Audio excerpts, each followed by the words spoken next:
Welcome to the Associated Press award-winning News Now update on Cool and Current WJSU. It is Monday, September 10th, 2012. I'm Meredith Hairston. And I'm Larissa Hale. In the first half of today's show, we will look at these stories. In a stunning reversal, the Hinds County Board of Supervisors reverses its decision to cut millions from the budget of the Sheriff's Department. Also, the Democratic Convention is over in Charlotte, North Carolina, but we have a few nuggets about the confab that you will hear only on WJSU. We want to welcome back to the station WJSU News Director L.A. Warren and reporter Courtney Christopher Page. They spent last week covering the Democratic Convention along with WFSU News Director Tremel Gomes of Florida State University. We have asked them to share other elements about convention coverage during their visit to Charlotte, North Carolina, specifically the passions of spectators, revelers, and protesters on either side of the political spectrum, and as well to paint a picture of the pandemonium and the electricity of the crowds. Welcome back, L.A. and Courtney. All right. Thank you so very much. Meredith and Larissa, first, it is great to be back. And Courtney, Tremel, and I were delighted in the opportunity to bring the convention to our listeners back home on WJSU, Tiger TV, JSU TV, and ultimately for PBS. And Courtney will explain what I mean when I say with PBS. He's going to explain that venture now. But first of all, we witnessed a massive show of force during the convention with law enforcement from various parts of the country assembling to provide security for dignitaries, delegates, protesters, and spectators.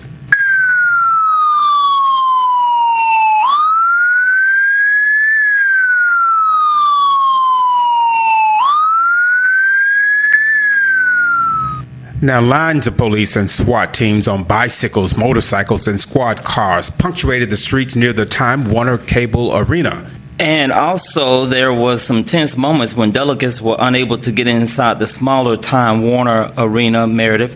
Venues of about 27,000 people tried to go in and see President Barack Obama's speech. A little shoving erupted, but overall, it remained relatively tame. We heard people concerned about being crushed or involved in a stampede, as well as those questioning the wisdom of using a smaller venue that could not accommodate even the delegates. The delegates that come through, they got to come through all the crowd because they said they're all delegates. The rat seemed like they would have had a special plate. Mom said, I'm not going to push you. The rat seemed like they would have had a special plate. Mom said, I'm not going to push you. I'm not going to push you. I hear you. I respect you. Now, how did she get a She said, can I get it as a delegate? I knew she was.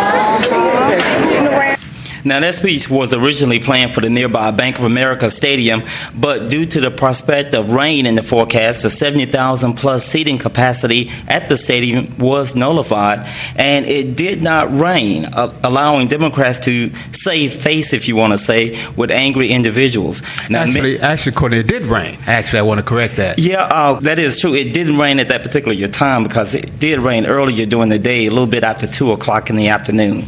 So as we were saying here, that many of whom stood in line for hours just to get tickets to see Obama in the stadium.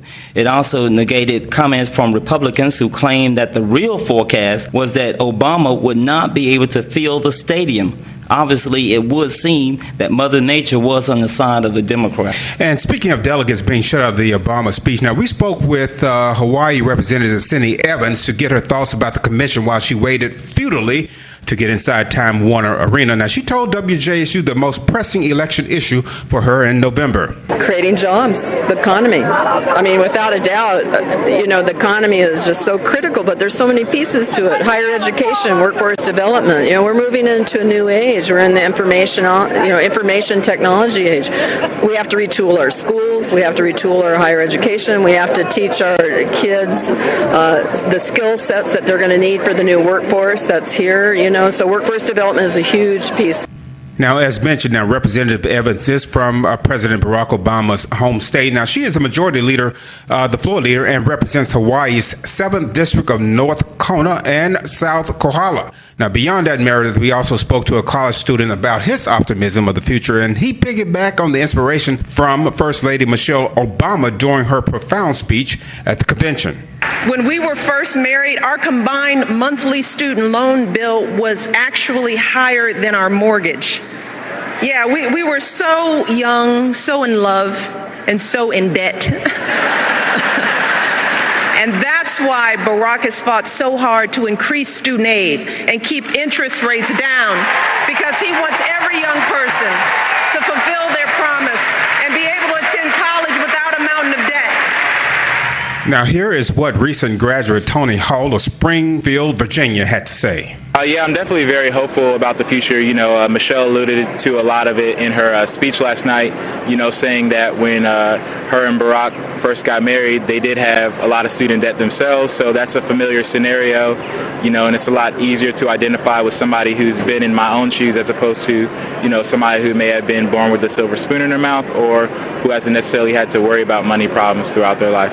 Finally, what is the biggest difference between Mitt Romney and Barack Obama? I mean, one started from the bottom and made it to the top, and the other one started at the top and made it to the top. So I think that,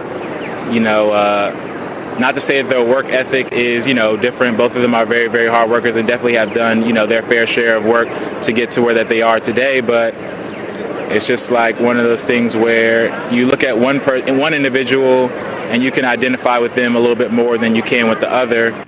And then there was this expression by Vicksburg Mayor Paul Winfield, who was a delegate at the convention in Charlotte. I think the most important thing we can do back in Mississippi is continue to register voters, promote education, but registration, more importantly, with young people in the high schools. I think that Mississippi is going to turn out, and I don't necessarily know that we're going to turn blue this cycle, but we can certainly make a positive step forward. Now, Mayor Winfield was one among several Mississippians we saw in the massive crowd, and to include Congressman Benny Thompson. But standing right next to us was Ella Highland, a native of Mississippi and Jackson State University alum, and it was clear that she supported a more liberal agenda. I am for women's rights, number one. And I am also for is it the gay rights or whatever? I am for that because I think that everyone who lives in this country should be able to feel free to be whatever they want. And as we move on, Meredith, I was able to capture vendors on the street hawking their wares. The dope bag, Obama dope bag. Of course, we cannot forget protesters who blame Democrats for abortion, sodomy, and every other kind of sin. Yeah, thanks for the accolades. Second-tier city. You bring your trash. You bring your trash into our city. Woe be unto you. Woe be unto you that call that which is evil good and that which is good evil. Woe be unto you, Democrats. It's time for you to repent.